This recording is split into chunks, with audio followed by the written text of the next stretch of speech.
Okay, welcome to a class on Machiavelli, and he's very famous for writing The Prince. So we're going to look at some of the ideas that Machiavelli describes in this book. I think it's a really nice book to read, actually. I think it's really refreshing. He's got a bad reputation, but actually he's very much an honest man, and I think that that really comes across in this book. You know, like him or hate him, I think you would agree that he is honest. And he wrote this book to a very powerful man. I think his name was Medici. I'm not sure how you pronounce that family name, but they were very powerful in Europe at that time.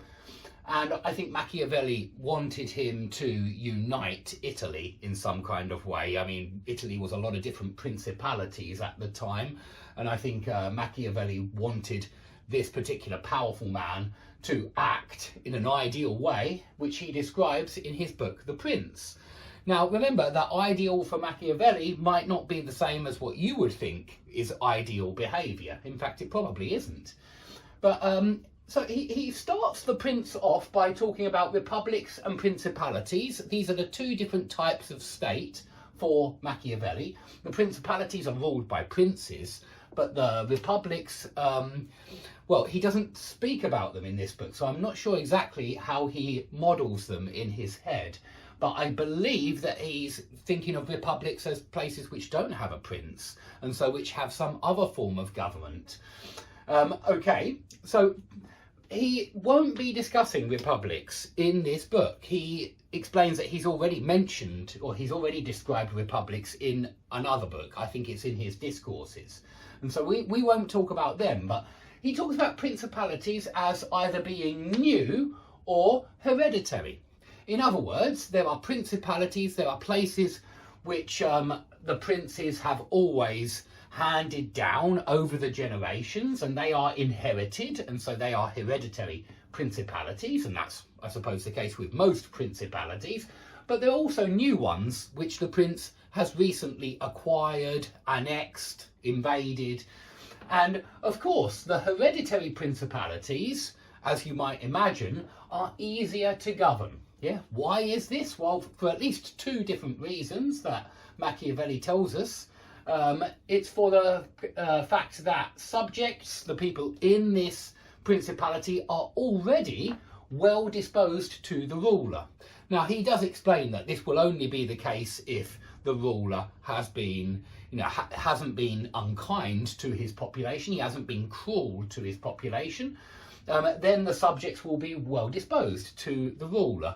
And he does explain that this is the general trend, that people will love their ruler. The population, the common man, will love their ruler, provided that he isn't cruel to them. Yeah, and this is because they're long accustomed to the prince. They have got used to him.